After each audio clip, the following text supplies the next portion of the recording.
What's going on, YouTube? Welcome back to another Heart Over Height episode. Today we're going to be going over one trade that still haunts every NBA franchise. So if you do enjoy this content, do me a huge favor, smash the like button, subscribe to the YouTube channel, comment down below on your favorite team and what trade you wish they had never made before. So without further ado, let's get right on into this. So when thinking about the video that I wanted to make today, I was just going through and just seeing, like, what can I do? What is there to talk about before the NBA season starts? Of course, right around this time, NBA news is pretty dry. There's not any trades really happening. Of course, there's tons of rumors, but it's just, you can only talk about rumors so much. And so with all rumors happening and everything, I really wanted to discuss one trade, like just looking back at some of the worst trades in NBA history. And in order to do that, I was like, well, why not see if Bleacher Report has an article? And so on October 31st, 2023, Zach Buckley posted this article here. So this is something I'm just going to go through. Let me know what you guys think. So first team up is Atlanta. Atlanta regretting the trade Luka Doncic to the Mavericks for Trae Young and Cam Reddish as a future first-round pick. So this, at one point, was seen as a very even trade. You know, it was just what Trae Young was able to do with Atlanta and bring them to a conference finals, what Dallas was able to do with Luka, and then Luka has just definitely skyrocketed past that. So the basically one-for-one Trae Young for Luka, because let's be honest, Cam Reddish he didn't do anything for the Hawks, and so, you know, although, yeah, he's included in this, you got to say, honestly, it's just Trae Young for Luka. And with the two of them, Luka could go down as one of the greatest players to play the game. Will he? I don't think so, just because the defensive lopsidedness we don't see. He could go down as one of the greatest tempo players ever. You could say that for sure.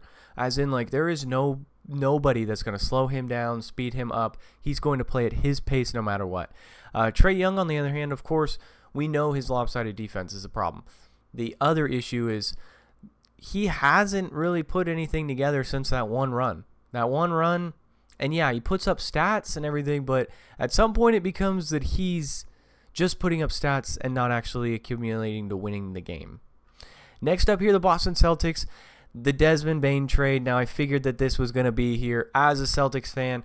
Desmond Bane to the Grizzlies and Enes Freedom to the Portland Trail Blazers. The Grizzlies then trade a 2023 and a 2025 second-round pick to the Celtics and cash to the Trailblazers. The Trailblazers trade Mario Hezonja to the Grizzlies. So, yeah, the Celtics gave up Desmond Bane for absolutely nothing. You know, we got 2 second-round picks in the deal. Who knows, though? Maybe next year that 2025 second-round pick could be something. But as of right now, it doesn't look like it. It's a little bit unfortunate. Now, of course, we did out a couple picks in this draft. We went ahead and drafted Aaron Nesmith at 14, which we then flipped later in a deal. And then we also drafted Peyton Pritchard, who is the half-court launcher. He's Steph Curry when shooting half-court shots. So, yeah, I mean, it is a bit of a bummer that we traded someone who is an all-star caliber player for barely anything, but you win some, you lose some. The Brooklyn Nets, now this was the deal that this is the ones that you win if you are a Celtics fan. Keith Bogans, Marshawn Brooks, Chris Humphries, Chris Joseph, Gerald Wallace, 3 first-round picks, and a first-round pick swap for Kevin Garnett, Paul Pierce, Jason Terry, DJ White, and a future second-round pick. Now, as a Celtics fan, I watched the Celtics during this time period when we made this trade, and having to watch guys like Chris Humphries start, Gerald Wallace start for us, it was brutal. But eventually it was going to amount to something. And that is when these picks came into play and we got guys like Jason Tatum, Jaylen Brown, and we won a championship. So it was definitely worth it. Of course, the Nets were really not able to put anything together. It is probably one of the worst, the most expectations and the worst outcome for, such a big trade like this for the Nets. They finally, though, are looking to turn things around. Of course, they made a trade for Mikal Bridges, or they traded away Mikal Bridges for 5 first-round picks. They finally seem like they made a good deal. And that's something that you hadn't seen for the Brooklyn Nets for a while, was making good deals. It was just finesse after finesse after finesse for all GMs. So next up here, the Charlotte Hornets, the trade Shai Gilgeous-Alexander to the Los Angeles Clippers for Miles Bridges and 2 future second-round picks. So clearly, I should have read, but obviously the Hornets, it's trading away Kobe for Vlade Divac, but it's probably, this article was for within the last 5 years or so. I can even take a look here and see maybe if it says something. But yeah, it just said we'll avoid those disaster deals from the distant past and instead focus on the ones still haunting each franchise. So yeah, with the Hornets specifically, we know all time it's trading away one of the greatest players of all time for Vlade Divac. But yeah, here, Shai Gilgeous-Alexander for Miles Bridges, especially the off-court stuff with Miles Bridges. I mean, you don't love to see that. Here we have the Chicago Bulls. This one, of course, this is a terrible trade. Looking back on it and the beginning part of this trade, it looked like the Bulls were actually decently made a decent deal for this. Wendell Carter, Otto Porter Jr., 2 first-round picks to the Magic for Al-Farouq Aminu and Vucevic. One of those first-round picks did turn into Franz Wagner, so let's just keep that in mind.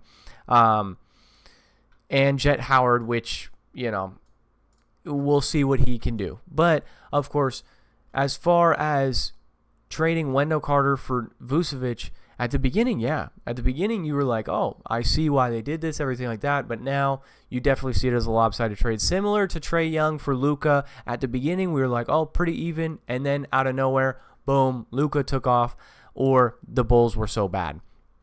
Next up here, the Cleveland Cavaliers. Kyrie Irving to the Celtics for Jay Crowder, Isaiah Thomas, Ante Zizic, a first-round pick, and a future second-round pick. So this deal was Kyrie wanting out, so I can't really fault the Cavs too much for this one. He did want to go out on his own. Now, of course, what you got back in return was Jay Crowder, who played some decent minutes for you, Isaiah Thomas, who couldn't really do too much for you in Cleveland as he dealt with a lot of injuries, and this was also the decline of his career, and then a first-round pick, which I'm trying to see. The first-round pick was spent on Colin Sexton, who now, of course, is in Utah, but a part of the deal to get Donovan Mitchell. So keep that in mind. Dallas Mavericks. DeAndre Jordan, Wesley Matthews, Dennis Smith Jr., and 2 future first-round picks to the Knicks for Kristaps Porzingis, Trey Burke, Tim Hardaway Jr., and Courtney Lee. I don't know if this is necessarily a terrible deal, because when Luka and Kristaps were on the court together, it was magic. There was some things that you saw why they made the deal. It was just Porzingis wasn't able to get back to New York Knicks Porzingis, or even the Boston Celtics Porzingis that we see today. He struggled with injury. He struggled to stay on the court, and that ultimately led to the breakup of the two of them. Next up here, the Denver Nuggets. Donovan Mitchell to the Utah Jazz for Tyler Lydon and Trey Lyles. Definitely a bummer when you trade someone like, trade away Donovan Mitchell, not knowing, of course, what he was or what he's going to be, but and you just hope someone like Trey Lyles, who went to a big name school, was going to be someone better than he was. Detroit Pistons are up here, trading Chris Middleton, Brandon Knight, and Slava Krostov to the Milwaukee Bucks for Brandon Jennings. Now this, of course, is definitely a little bit of a bummer because Chris Middleton ends up back for Milwaukee. Sorry. Chris Middleton was on the Pistons, ends up to Milwaukee for Brandon Jennings. Brandon Jennings just didn't turn into anything for the Detroit Pistons. Sorry, I flipped that there. But the Golden State Warriors here up next, a top 20 protected first-round pick and a 2021 second-round pick to the Oklahoma City Thunder for Kelly Oubre. Now, if Oubre was playing the way he was playing for Philly, this would be a really good deal. But he just couldn't do it. It just wasn't enough for what the Warriors were looking for. He couldn't provide there. So next up here, the Houston Rockets. Chris Paul, 2 first-round picks and 2 first-round picks and 2 first-round pick swaps to the Thunder for Russell Westbrook.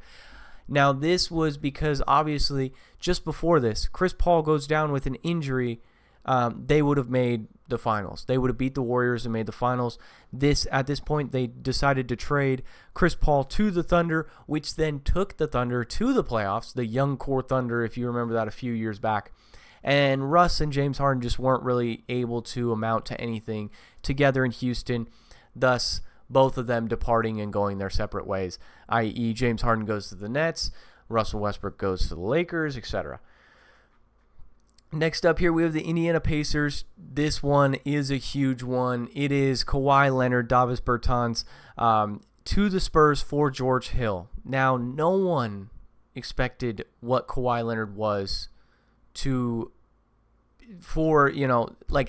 one expected Kawhi Leonard to become who Kawhi Leonard is. So I don't necessarily, these draft day trades are pretty tough. Same thing with like the Hornets with Kobe, or, the Nuggets with Donovan Mitchell, or even the Celtics with Desmond Bane. It's pretty tough to amount, but of course it's like, oh, could you have done better scouting, like something like that, to where you could have avoided something like this, where you're trading away a guy who, if he plays every season, he is one of the greatest. He could have gone down as one of the greatest players of all time, being that mold of the super gifted offensively, super gifted defensively, just fits the mold of like a LeBron or a Jordan or a Kobe, where he plays both sides of the ball extremely well, and being able to carry an organization like the Raptors to a championship. Here we have the Los Angeles Clippers, and this one, of course, so much was given up in this deal. Gallinari, Shea, 5 first-round picks and 2 first-round pick swaps to the Thunder for Paul George. And it's just because Shea amounted to what Shea did, and the Clippers failed so much. So when you see that, you're like, okay, of course, Paul George for Shea, even that feels lopsided, because Paul George just isn't able to play to the level that Shea plays to now.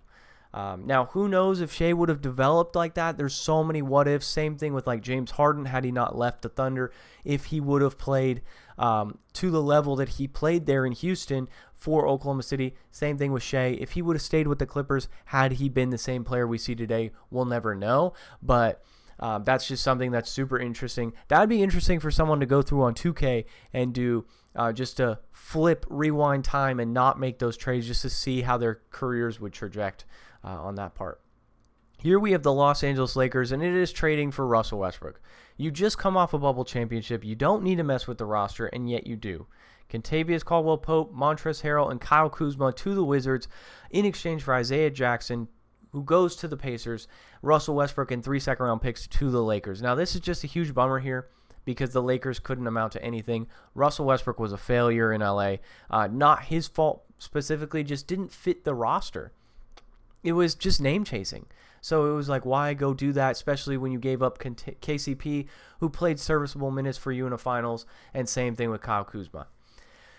Here we have the Memphis Grizzlies trading away Brandon Boston Jr., Trey Murphy III, and Jonas Valanciunas to the Pelicans, Tyler Harvey to the Hornets, Zaire Williams, Steven Adams, Eric Bledsoe, Jared Butler, and 2 future second-round picks. I think a lot of this just has to do with the fact that Trey Murphy and Jonas Valanciunas just flourished. Trey Murphy is someone that we vouch for today to try and get his role, try and get someone like Brandon Ingram out of there to relieve some time for Trey Murphy. And then, again, Steven Adams, just injury prone. Eric Bledsoe didn't do anything for you. Zaire Williams hasn't amounted to anything. And then Jared Butler didn't amount to anything either. So it's just like you gave up someone like Trey Murphy, Jonas Valanciunas, to then get not a whole lot in return. Steven Adams, though, had he stayed healthy, might have been a different conversation. Miami Heat here trading Bogdanovich to the Timberwolves for Norris Cole. Now this one, I mean, it's just, I don't know if this is necessarily a L trade, just because, of course, Norris Cole played, for the Heat. This one's confusing to me, because it's like Norris Cole was somebody that helped them win a championship, multiple championships. So I'm going to disregard that one. I don't necessarily think that's an L trade for them. But next up here, we have the Milwaukee Bucks. The trade, Norman Powell and a future first-round pick to the Raptors for Gregis Vasquez. Now, this is just giving up Norman Powell for nothing. That's the thing here. Is you just gave up Norman Powell and a future first-round pick, and you didn't get anything in return because Vasquez doesn't amount to anything in Milwaukee. So next up here, the Minnesota Timberwolves. This is crazy. Wow, they're already putting this here. Malik Beasley, Patrick Beverley, Bolmaro, Walker Kessler, Jared Vanderbilt, 4 first-round picks, and a first-round pick swap to the Jazz for Rudy Gobert. Now, I do agree that this is an overpay. You gave up a lot. Guys like Malik Beasley who play serviceable minutes in the NBA. Patrick Beverley could play serviceable minutes in the NBA. Walker Kessler, who knows what he'll amount to. Jared Vanderbilt is a solid player. 4 first-round picks, and then a first-round pick swap. All for Rudy Gobert, of course. Now, what I will say, though, is if this season the Wolves win a championship, having Rudy Gobert on the roster, then all of this means nothing. So that's why I can't put this as an L trade specifically yet, just because Rudy Gobert helped them make the conference finals this last year. So I don't know if this is necessarily an L trade. It, of course, looks like it, but if they win it, it's worth every penny. Next up here, we have the New Orleans Pelicans. The trade is Chris Paul, a future second-round pick, and cash to the Clippers for Al-Farouq Aminu, Eric Gordon, Chris Kaman, and a first-round pick. This trade just started the Lob City that we saw in for the Clippers. It was just something that it almost happened where Chris Paul was going to the Lakers, but then, of course, the NBA vetoed that trade, just basically putting too much superpower on one team. But yeah, and then, of course, Al-Farouq Aminu doesn't do anything. Eric Gordon doesn't amount to anything. Chris Kaman and a first-round pick, it's like it didn't really push the needle for the for the Hornets, here. But, of course, they then rebrand Pelicans, and now they're where they're at, of course. But, I'm interested to see who this first-round pick is. Let's see. I don't believe it states there. That pick was later spent on Austin Rivers, and we all know what Austin Rivers amounted to. Next up here, the New York Knicks. Marcus Camby, Steve Novak, Quentin Richardson, a future first-round pick, and 2 second-round picks for Andre Bargnani. Oh, gosh, that's a lot. Steve Novak used to be the sniper in 2K. Quentin Richardson, we all know how good he was. Marcus Camby, pretty solid big, and you get a future first. Again, let's see who they ended up using this draft pick on. Adding insult to well, that pick later became Jakob Poeltl, whom the Raptors would later put in a package that helped them get Kawhi Leonard. So yeah, just interesting. Oklahoma City Thunder trade Jaden McDaniels and Ricky Rubio to the Minnesota Timberwolves, Emmanuel Quickley to the New York Knicks, James Johnson, Podziemski, and a future second-round pick to the Thunder. So, yeah, this is pretty brutal because you trade someone that's super sought-after mold of a 3-and-D kind of player in Jaden McDaniels. Of course, you trade Ricky Rubio. And then all you get in return is Podziemski and James Johnson, who no longer play for you. Here we have the Orlando Magic, the trade. Ersan Ilyasova, Victor Oladipo, and Domantas Sabonis to the Thunder for Serge Ibaka. Serge Ibaka just started showing his age here a lot. And what we thought, Victor Oladipo, he strung together a season there with Indiana where it was a little bit of a resurgence. Of course, he had that major injury. Sabonis, we all know what he is now. And then, of course, they were able to trade Sabonis for Tyrese Halliburton. So that's definitely a little bit of a bummer there if you are the Thunder. If you are the Orlando Magic, because you trade Victor Oladipo, who then gets flipped over to Indiana. You trade Domantas Sabonis in that same trade. I believe that's the deal to get Paul George. So next up here, the Philadelphia 76ers, Jason Tatum and a future first-round pick to the Celtics for Markelle Fultz. This was one of the biggest finesses in NBA history, in my opinion, because Danny Ainge knew who he wanted to take here. It was Jason Tatum, no doubt. Whether he was picking at 1, 2, 4, 12, it didn't matter. Jason Tatum was his guy. And so he just said, all right, if you want Markelle Fultz, you're going to have to trade up for him. Otherwise, we're going to pick him and finesse. Now, imagine what Joel Embiid and Jason Tatum could have done together. And to be honest, Markelle Fultz would have been phenomenal in the league had he not had all his shoulder issues. He would have been able to find the shot and everything like that because he was a decent shooter over in Washington. But he just couldn't figure that out, and that's why, of course, that being such a finesse for the Celtics. Next up here, we have the Phoenix Suns. The trade De'Anthony Melton, Josh Jackson, and 2 second-round picks to the Grizzlies for Javon Carter and Kyle Korver. De'Anthony Melton just being a solid player for now the Warriors. Josh Jackson, who we wished was going to amount to something. And then, of course, Javon Carter and Kyle Korver, just this is end of Kyle Korver's career. Like, it just wasn't anything. Portland Trail Blazers, Norman Powell, Robert Covington to the Los Angeles Clippers for Eric Bledsoe, Keon Johnson, Justice Winslow, and a 2025 second-round pick. This was the hope and the resurgence of someone like Justice Winslow and then Keon Johnson. I mean,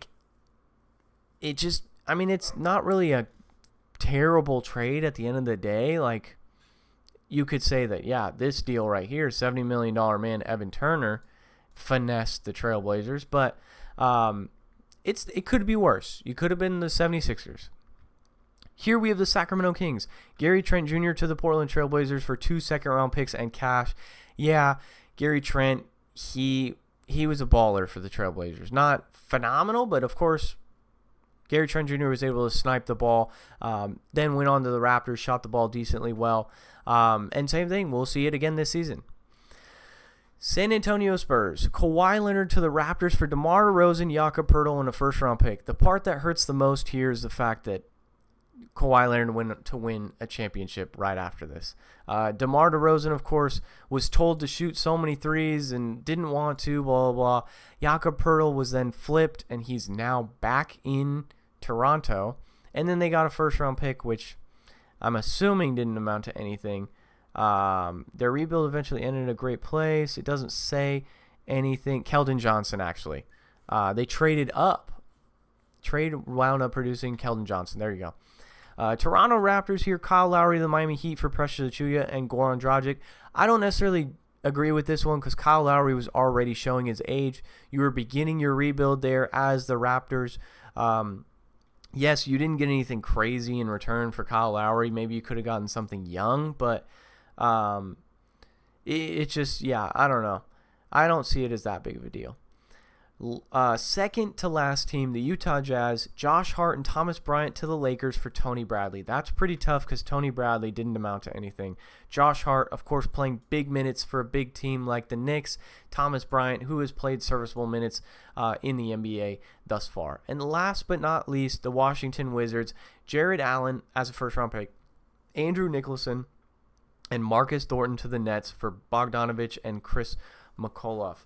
Now, it's because Bogdanovich later would not remain on the roster, and then you lost out on Jared Allen. That's the big thing. So, all right, guys, if you did enjoy this content, do me a huge favor. Smash the like button, subscribe to the YouTube channel, comment down below on your favorite finesse trade here, as well as the worst finesse trade. So, without further ado, it's been another Heart Over Height episode, and I'll catch you guys in the next one. Peace.